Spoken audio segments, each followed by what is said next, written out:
कराची का रास्ता सरकिर्क से गुजरता है, पाक का भूगोल बदल देंगे, राजनाथ सिंह की चेतावनी।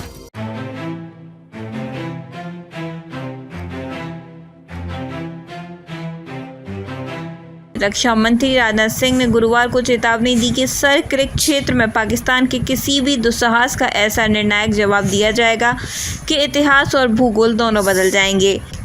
उन्होंने विजयदशमी के अवसर पर कच्छ में लक्की नाला सैन्य छावनी में आयोजित बहु एजेंसी क्षमता अभ्यास में भाग लिया और शस्त्र पूजन समारोह में भी भाग लिया। उन्होंने कहा कि भारत ने बार बार बातचीत के जरिए सीमा विवाद को सुलझाने की कोशिश की है, लेकिन पाकिस्तान के अस्पष्ट इरादे और क्षेत्र के पास हाल ही में सैन्य जवाब बड़ा चिंताजनक है। पाकिस्तान की नीयत में खोट।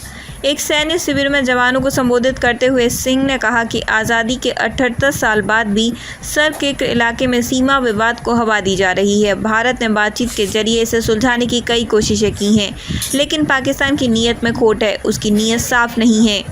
जिस तरह से पाकिस्तान सेना ने हाल ही में सरकिर्क से सटे इलाकों में अपने सैन्य बुनियादी ढांचों का विस्तार किया है, उसकी नीयत का पता चलता है। बदल दिया जाएगा पाकिस्तान का भूगोल। उन्होंने कहा, भारतीय सेना और बीएसएफ संयुक्त रूप से और सतर्कतापूर्वक भारत की सीमाओं की रक्षा कर रहे हैं। यदि सरकिर्क क्षेत्र में पाकिस्तान की ओर से कोई दुस्साहस करने का प्रयास किया गया तो इससे इतना निर्णायक जवाब मिलेगा कि इतिहास और भूगोल दोनों बदल जाएंगे। 1965 के युद्ध में भारतीय सेना ने लाहौर तक पहुंचने की क्षमता का प्रदर्शन किया था। आज 2025 में पाकिस्तान को याद रखना चाहिए कि कराची जाने का एक रास्ता सरकिर्क से होकर गुजरता है। रक्षा मंत्री ने कहा कि ऑपरेशन सिंदूर के दौरान भारतीय सशस्त्र बलों ने भारत की संप्रभुता को चुनौती देने के पाकिस्तान के प्रयासों को सफलतापूर्वक विफल कर दिया तथा खतरों का पता लगाने और उन्हें बेअसर करने की अपनी क्षमता का प्रदर्शन किया।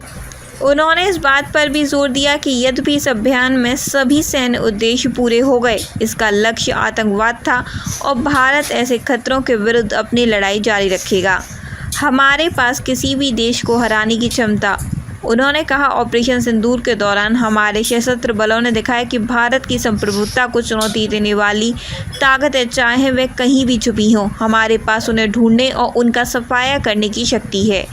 दुनिया की कोई भी ताकत अगर वह हमारी संप्रभुता को चुनौती देती है तो भारत को चुप बैठे नहीं देख सकती। आज का भारत कहता है कि चाहे वह आतंकवाद हो या किसी भी तरह की अन्य समस्या, हमारे पास इससे निपटने और इसे हराने की क्षमता है। ऑपरेशन सिंदूर के दौरान पाकिस्तान ने लेह से लेकर सरकिर्क के क्षेत्र तक भारत की रक्षा प्रणाली में सेंध लगाने का सफल प्रयास किया।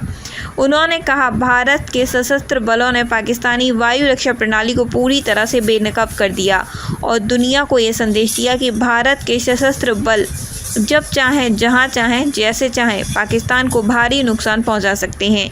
अपनी क्षमताओं के बावजूद हमने संयम बरता क्योंकि हमारी सैन्य कार्रवाई आतंकवाद के विरुद्ध थी। स्थिति को बढ़ाना और युद्ध छेड़ना ऑपरेशन सिंदूर का उद्देश्य नहीं था। मुझे खुशी है कि भारतीय सेना ने ऑपरेशन सिंदूर के सभी सैन्य उद्देश्यों को सफलतापूर्वक हासिल कर लिया है। हालांकि आतंकवाद के खिलाफ हमारी लड़ाई जारी है।